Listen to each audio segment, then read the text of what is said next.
नमस्कार दोस्तों, कैसे हैं आप सभी। दोस्तों, आप ही लोगों का काफी सारा सवाल आता है कि सर ये 35(3) का नोटिस मेरे पास आ रखा है, इसका क्या करूं। अगर मैं इसका आंसर नहीं देता हूं तो क्या हो सकता है। तो वही आज मैं आपको क्लियर करने वाला हूं। देखिए दोस्तों, अगर आपका भी कोई एडवोकेट, कोई फ्रेंड है या कोई आपके फैमिली मेंबर में किसी को कोई जानता है किसी एडवोकेट को, तो सबसे पहले आप उन्हीं से पता करना कि 35(3) का अगर नोटिस आता है और अगर मैं उसका आंसर नहीं करता हूं तो क्या प्रॉब्लम होती है। देखिए, काफी बार जो है आपके पास 35(3) का नोटिस आता है जिसमें ये मेंशन होता है कि आपको विद इन 7 डेज या एक डेट दे दी जाती है कि इस डेट के अंदर आपको यहाँ पर प्रेजेंट होना है, और पुलिस स्टेशन का जो भी आपको डिटेल्स है वो दे दिया जाता है कि ये पर्टिकुलर जगह पे आपको आके मिलना है। उसमें जो है काफी बार ऐसा भी होता है कि जो इन्वेस्टिगेशन ऑफिसर है उसका मोबाइल नंबर भी मेंशन होता है, या काफी बार मेंशन नहीं होता है।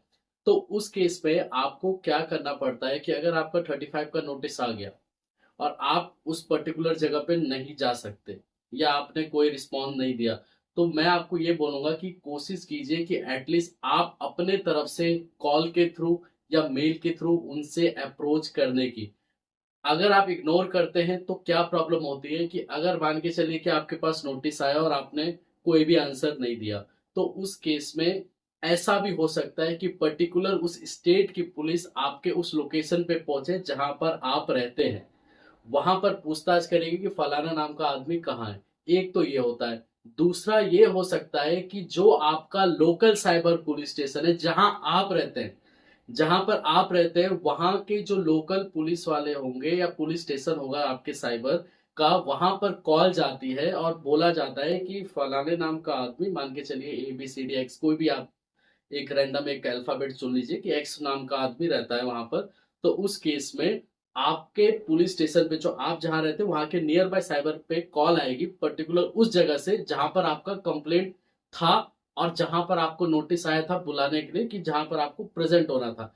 वहां से कॉल जाएगी आपके लोकल साइबर में। लोकल साइबर फिर आपको अप्रोच करेगी, फोन करके आपको अपने नियर बाय साइबर थाने में बुलाएगी। उसके बाद एक्सप्लेनेशन लेगी, वो एक्सप्लेनेशन फिर आगे फॉरवर्ड करेगी। ये दो ऑप्शन होते हैं, एक तो या तो डायरेक्टली वहां की पुलिस आपके घर पे आए और दूसरा आपके लोकल पुलिस आपको अप्रोच करे। और ऐसा भी हो सकता है कि आपकी लोकल पुलिस आपको प्रेशराइज करे कि आप वहां पर जाओ, क्योंकि वहां पर जो है आपका केस वहां रजिस्टर है, वहां पर जाके आपको एक्सप्लेनेशन देना है।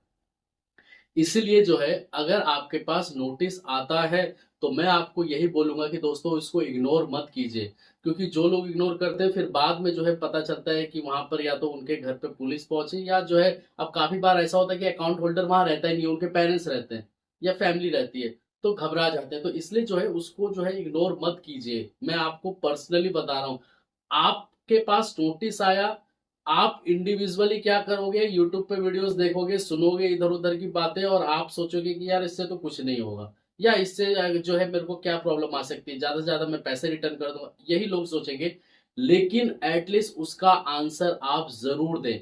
अगर आप आंसर नहीं देंगे तो उसमें आप ही को बाद में प्रॉब्लम होगी।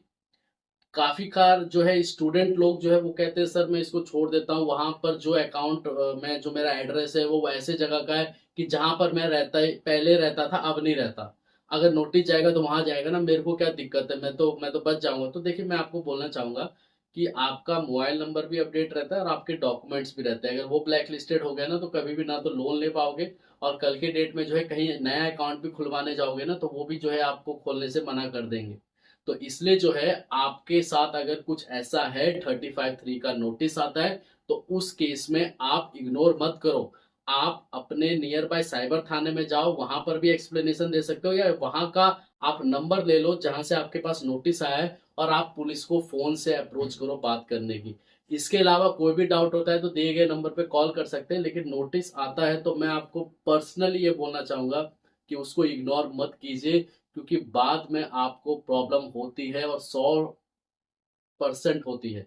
मैंने अभी आपको बोला ना कि अगर आपका कोई फ्रेंड या आपके रिलेटिव में ही कोई एडवोकेट अगर है, कोई जानकार है, तो आप उन्हीं से पूछेगा कि सर 35(3) का नोटिस आया, अगर मैं आंसर नहीं देता हूँ तो क्या क्या पॉसिबिलिटी है कि क्या मेरे को प्रॉब्लम हो सकती है। इसके अलावा कोई भी डाउट होगा तो दिए गए नंबर पे कॉल आप कर सकते हैं। साथ ही साथ मैं स्टूडेंट को खासकर बोलना चाहूंगा, स्टिल आज भी वही सेम जो आज से 2 साल पहले था, आज भी वही सिनेरियो है कि कॉल्स आती है स्टूडेंट की कि सर मेरा ये हो गया वो हो गया। और स्टूडेंट लोग को खासकर मैं वार्न करना चाहता हूँ कि आप लोग जो है ना, ना मेरे को केस दे और ना ही मैं आपका केस लेना चाहता हूँ जब तक आपके पेरेंट्स मेरे से बात नहीं करेंगे।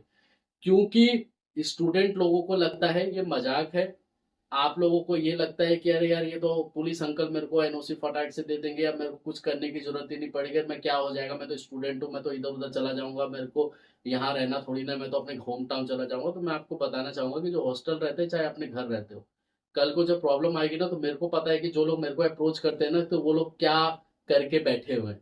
पास्ट का जो करा हुआ है वो बाद में भुगतते हैं जब उनको कोई प्रॉब्लम आती है, जब या तो नोटिस आता है या उनको डॉक्यूमेंटेशन वेरिफिकेशन में जब दिक्कत आती है, तब नानी याद आता है कि अब मैंने ये गलती की थी उस टाइम पे।